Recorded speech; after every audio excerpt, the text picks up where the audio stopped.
রাধে রাধে। এখন আমার বাবুকে আমি শয়নে দিয়ে দিলাম।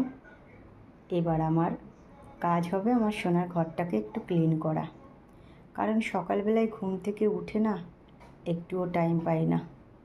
সকালবেলা ঘুম থেকে উঠে প্রহরে প্রহরে আমার গোপাল সোনার সেবা যত্ন, তারপর সংসার আছে, সংসারের কাজ, রান্নার আয়োজন, নিজেকে একটু টাইম তার মধ্যে থেকে বের করে নিজের পরিচর্যা, এই করতে করতে দিনটা যেন আমার কখন কেটে যায় আমি সেটা বুঝতেই পারি না। তারপর যখন আবার রাত্রিবেলায় আসি, সোনাকে শয়নে দিই, তারপর অবসর টাইমটুকু আমি একটু সোনার ঘরটাকে ক্লিন রাখি। তবে শুধু যে সোনার ঘর ক্লিন করি রাত্রিবেলায় সেটাও না, বাড়িতে তো আরও ঘর রয়েছে, সেই ঘরের কাজগুলোও আমি রাত্রিবেলাতেই করি।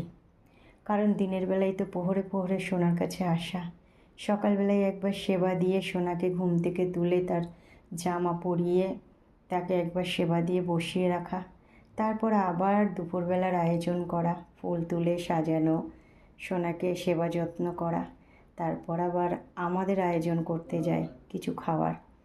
তো সেগুলো করার পর আবার বিকালবেলাটা হয়ে যায়, সোনাকে বলি সোনা তুমি এবার শয়নে যাও।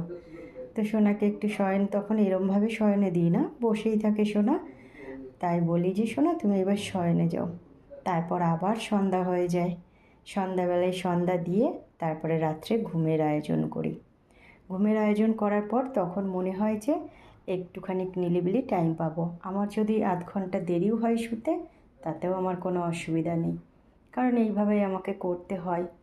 আর সোনার সংসারে, আমার গোপাল সোনার সংসারে তেমনই কেউ নেই। গোপাল সোনার একটা দিদি আছে, বিয়ে হয়ে গেছে, আর আমরা ঘরে বাইরে দুইজনা। সোনার বাবা তো কাজে চলে যায়, আর আমি সারাদিন বাড়িটা সামলাই আর গোপাল সোনাকে সামলাই। কি করব বলুন, আর তো কিছু করার নেই। এই যে বাকি জীবনটুকু রয়েছে, এই জীবনটুকু আমি আমার গোবিন্দকে নিয়েই কাটাতে চাই। তবে যে শুধু এখন গোবিন্দকে নিয়ে আমি রয়েছি সেটাও কিন্তু ঠিক না। ছোটোবেলা থেকেই আমরা গোবিন্দের আশ্রয় রয়েছি এবং আমার বংশগতই আমাদের কৃষ্ণ সেবায় নিয়োজিত। তো ঠাকুমাকেও দেখেছি, তারপর বাবা মা, তারপর সেই কুল বয়ে এসেছে আমাদের মধ্যে। আমার বাপের বাড়ির দিক দিয়ে সব কৃষ্ণ ভক্ত, কিন্তু শ্বশুরবাড়ির দিক দিয়ে অতটা, মানে কৃষ্ণ ভক্ত ঠিকই, কিন্তু দেবদেবীর আরাধনা করেন। তো আমি বাপের বাড়ির কুলটাই বেছে নিয়েছি, কারণ ভগবান ছাড়া তো আর কোনো গতি নেই। তাই জন্মসূত্রে জন্ম নিয়ে যেটা দেখেছি, বাবা মাকে দেখেছি, মন থেকে সেই